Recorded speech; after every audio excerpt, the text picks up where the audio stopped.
Well, good morning, ladies and gents. Welcome to Monday morning. It is the 18th of October now, and it's definitely a grey, old, miserable day, to be honest. Yeah, we're in that time of year where it just gets a bit damp and murky and average, I suppose. Right, just go check fences and see what happens today. Could be an interesting day. Right, so this is a project I don't really want to start. It's you know when it's going to be a pain in the bum. And recently we've been having problems with the water levels. This is actually a cover on at the moment. This is a winter cover that keeps all the leaves off it and some sunlight out. But the water level's been dropping through summer, unusually more than normal, or more than average. So I think we've got a leak.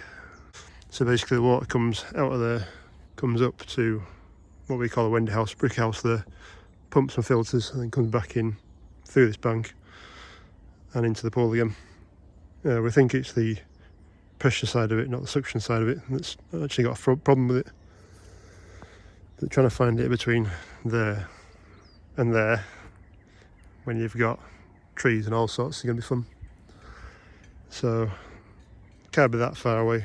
So what we've started to do is dig an hole. So roughly know that the pipes come out this wall about here. Just in a quick dig down, and there's electric, water, and then the white pipe is actually the water pipes. There's 3 of them, and they are heading in that direction, kind of straight through where that bush and trees. Right, so about half an hour, 40 minutes later, looks like rabbits have been out. So there's the original pipe that we found, which is white with a blue water pipe and a black lecky pipe. It then changes into like 50mm blue pipe, which I've traced pretty much back. To be fair, that was the second. After digging that hole, that was the second one. I think it was a straight line. But obviously it's going this way, and there is a slight dip in the ground here, which I noticed earlier, but can't guarantee it. But typically, there they are. So running down the hill, and found them there. And just to make sure, we just found them down there as well. It does look like they're kind of going towards the pool edge. Right, so showing up there, all those bits up there, and then the boss man said, dig this out. Yeah, there's a few pipes in there. Dug this wider and deeper, just to make sure that all these pipes are coming in. I think there's 9 in there. There should be 10, plus that water pipe there and the lecky pipe, lecky cable. But I presume there's like a bundle of 4 just there. The 10th one's behind that. So the next step is to come down here. We think it's on this pipe here, which is the return pipe from being filtered and cleaned and heated. So we just put a bung in the end of the pipe there, because if we do find it down here, we don't want it to empty the pool out. So I'm off for a brew, and then it's going to be pull a couple of flags up and dig down. So after finding the pipes down there, we've come down to this bit where the pipe goes in, and we have found it. So I think this is the pipe that goes down to the sump. There's a water pipe and there's another pipe. There's another pipe down the side of that, but that's the one we're looking at with the elbow in it. So Bossman's just gone to fire the pump back up again and see if it is coming out of there. Hopefully with no pressure, with no soil around it and some pressure behind it, it might just show itself where the leak is. Well, hopefully you can hear that. That's the water coming through now. Definitely rushing, but I can't see any moisture. Morning, ladies and gents. Welcome to Tuesday morning. It's the 19th of October and it's currently piddling down outside. You won't be able to see much, I suppose, but it's raining. We've had 2.5 mil last night, of rain. Well, I should say last night, yesterday. Bossman's mother's got a little rain gauge, and I'm trying to get in the routine of using the damn thing.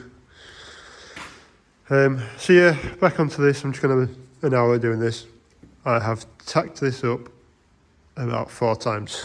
You can see hot grind marks that are all around it. Every time I keep changing my ideas of what to do. Basically, KV6080, who's Jeff. Jeff helped us yesterday.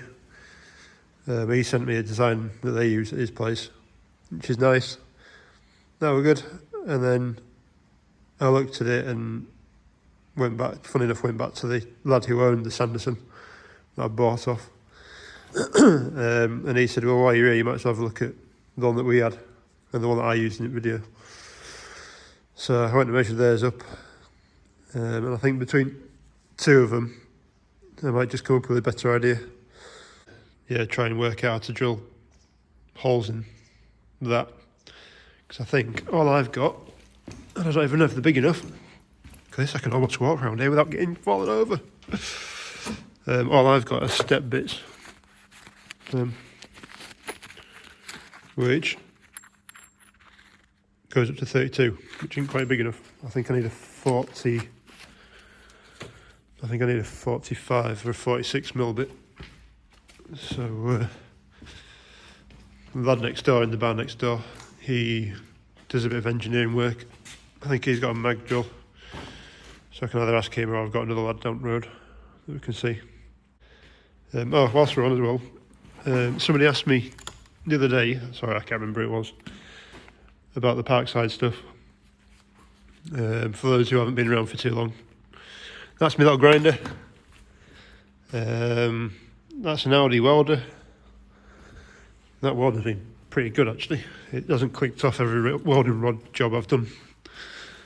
We've also got the drill as well, which is quite handy. And then we just bought the light, which it's good. It's a good little workshop light. It's quite a wide range on it, but it's bright.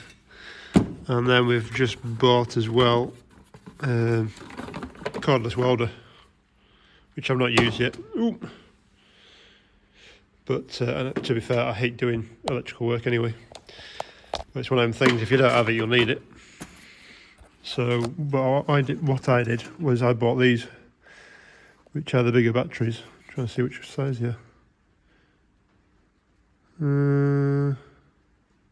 4,000 amp hours, 20 volts, compared to these thinner ones that are 20 volts and what are they?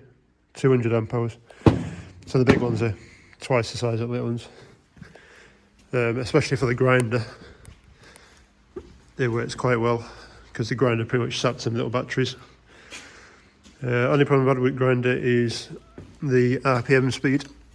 The little switch here is given out. I gave it to a lad I know, and he said apparently it's a bit of a complicated way to do it, and it burnt out. So,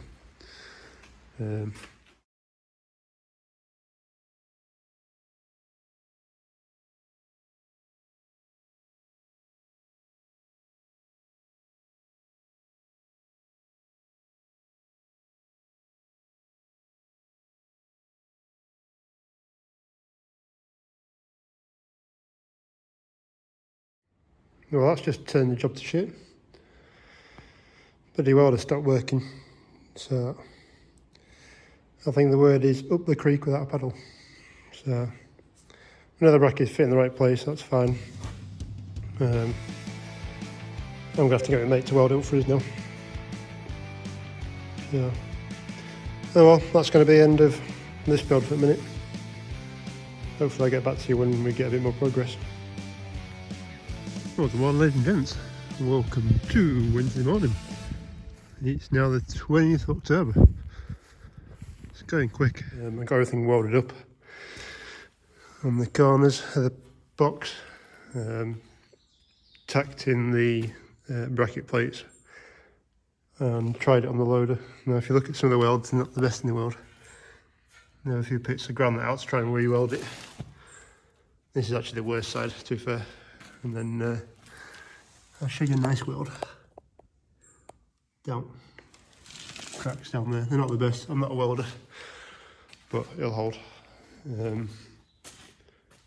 Unfortunately, as I was doing that, I put onto the load hole to check the brackets fitted, and I made that fall over, and it squashed my welder. So plugged it back in again, switch is on but doesn't do any welding, and none of the front screen works. So it looks like that's the end of that. So I've got a lad next door, hopefully he's going to drill some holes. So I've marked out one there, one up that side, one up that side. Got the bushes and the spikes coming, and then I've got my mate to go and weld it up for us, and he can paint it at the same time, hopefully.